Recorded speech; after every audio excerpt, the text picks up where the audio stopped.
کرنا ہے، اس میں بہت زیادہ فائدہ ہے۔ ہر طرح کی پریشانی، مصیبت اور غم کو دور کرنے کے لیے، مشکلات کے مسائل کے پہاڑ چاہے سر پہ آ جائیں اور بندہ سمجھے کہ ہر طرح کے دروازے بند ہیں، پورے یقین سے یہ وظیفہ کریں گے، بڑی سے بڑی مشکل، بڑی سے بڑی پریشانی انشاءاللہ اللہ تعالیٰ دور فرما دے گا۔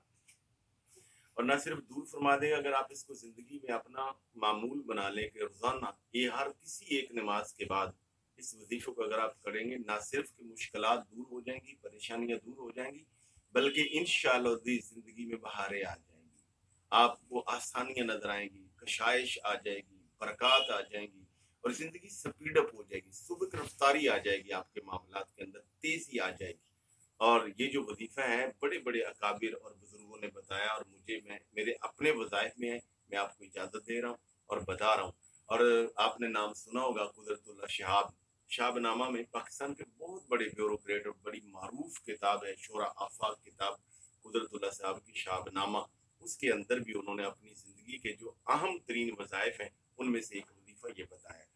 28واں پارہ سورہ حشر آخری رکوع، یا ایھا الذین آمنوا اتقوا اللہ ولتنظر نفس ما قدمت لغد، یہاں سے سٹارٹ کریں اور پڑھتے آئیں، اور آگے آ کر آیت نمبر 21 آئے گی جہاں یہ الفاظ ہوں گے، لو انزلنا ھذا القرآن علی جبل لرأیتہ خاشعا متصدعا من خشیۃ اللہ۔ اس کا معنی یہ ہے کہ اے اللہ تعالیٰ فرماتا ہے کہ اگر ہم اس قرآن کو پہاڑ پر نازل کرتے تو پہاڑ اللہ کے خوف سے دب جاتا، قرآن کی ہیبت سے ریزہ ہو جاتا، ٹوٹ جاتا۔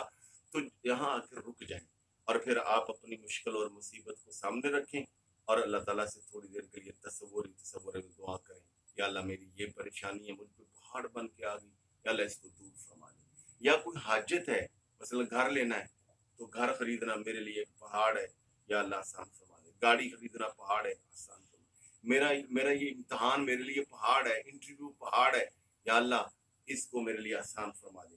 ہر طرح کی مشکل ختم اور آسانی انشاءاللہ آپ کو مل جائے گی۔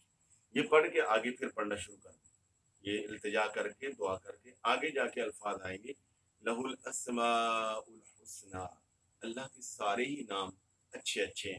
پھر اس کے بعد یہاں رک جائیں اور قرآن کریم کے شروع میں اللہ پاک کے اسماء گرامی لکھے ہوتے ہیں، ان اسماء گرامی کو آپ پڑھنا شروع کر دیں۔ یہ 99 نام ہیں، یعنی هو اللہ الذی لا الہ الا هو الرحمن الرحیم الملک القدوس السلام المؤمن المہیمن العزیز الجبار المتکبر، یہ پڑھتے جائیں آخر تک پڑھنا۔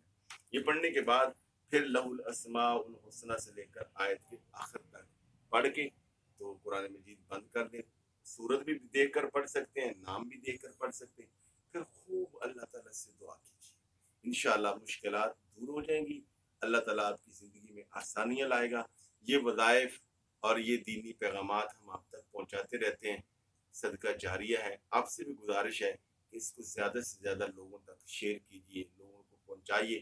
انشاءاللہ لوگوں کی جب مشکلات دور ہوں گی تو وہ دعا بھی دیں گے، نہ بھی دعا دیں گے، تو مخلوق خدا کے لیے جب بندہ آسانی پیدا کرتا ہے تو اللہ تعالیٰ اس بندے کو اپنی رحمتوں سے نوازتا ہے۔ شکریہ۔